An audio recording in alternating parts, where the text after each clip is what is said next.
Hey folks, Ms. Gosling here. In this video, you're going to learn about efficiency. By the end of the video, you'll be able to define and solve problems involving efficiency. So, in any energy transformation, some energy is lost.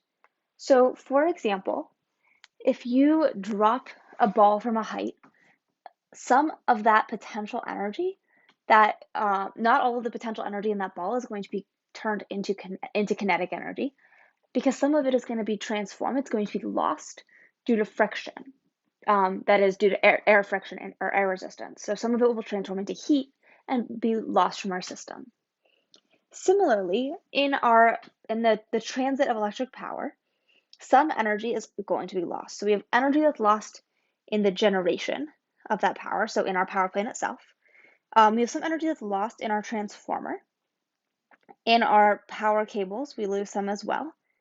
And then finally, when we're in a house, some energy is lost. So for example, if you are heating your house in the winter, much of that heat goes to heating your house, but some of it is able to escape through the walls and through the windows and kind of just goes out into the environment. And so we are losing that energy. It's leaving our system and going into the wider universe. So the key takeaway here, guys, is that no process is 100% efficient. There is some energy lost in every energy transformation. That is going to therefore affect the energy output we can expect, given a certain amount of energy that is being put into our system. So we define our efficiency, which we represent using the Greek letter eta, as being equal to our energy out divided by our energy in times 100. So efficiency is always given as a percentage of the energy input that becomes usable output. So for example, in an incandescent light bulb, 100 joules of electrical energy is used to light the bulb. 15 joules of that energy is converted into light, while the rest of the energy is converted into heat. What is the efficiency of the light bulb? So the goal of a light bulb, of course, is to generate light.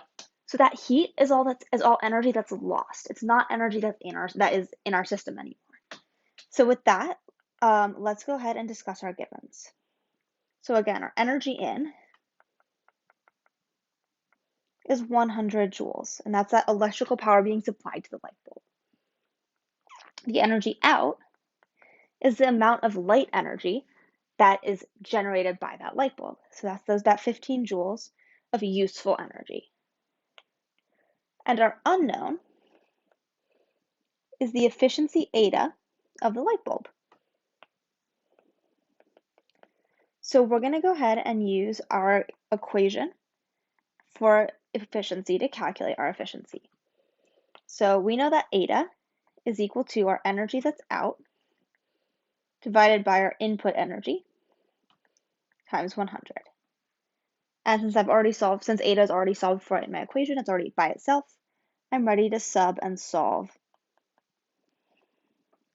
So I know that eta is equal to 15, my output energy, over 100, my input energy, times 100.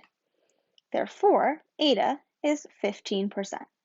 So my light bulb has an efficiency of 15%. That is 15% of the energy put into my light bulb is turned into useful light, and the other 85% is lost to heat into the environment. Let's look at another example. The average US household uses 81 kilojoules of energy per year. If the efficiency of a power plant is 35%, how much chemical potential energy in the form of coal must be generated to power one house? So our givens here are the energy output. So we need to have an energy out of 81 times 10 to the third joules of energy. Or if I want to leave this actually as kilojoules, I can do that, because you'll often find for these problems, it's actually useful to leave your energy in kilojoules or megajoules for these problems. So anywho, I also know that my efficiency is 35%. Thus, my unknown is going to be the energy that is being put into that power plant. So E in is my unknown. The equation that I'm going to use is eta is equal to E out over E in times 100. Thus, eta over 100 is equal to E out over E in. So my energy input is equal to 100 times E out, my energy output divided by eta. Thus my equation, or thus I can sub and solve. So my energy in is equal to 100 times 81 kilojoules divided by 35. So my energy input must be approximately 230 kilojoules. And there you go.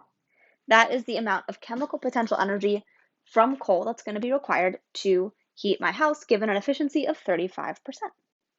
So takeaways. First and most importantly, no process is 100% efficient. Now I'm going to put a bright red exclamation point by that because that is really, really important. I know we talked about the conservation of energy, but in our real world scenarios, energy in the greater universe is conserved, but no real system is closed. So some energy is going to be lost to the wider universe in every single energy transformation that we actually see. And then secondly, improving the efficiency of power stations decreases our energy consumption. So for example, if the energy or if the efficiency of that coal power plant in example 2 was 50%, then we would need significantly less coal to power that house. So with that, you now know what efficiency is and how to solve problems using efficiency. It's your turn to try on your own. Best of luck and happy solving.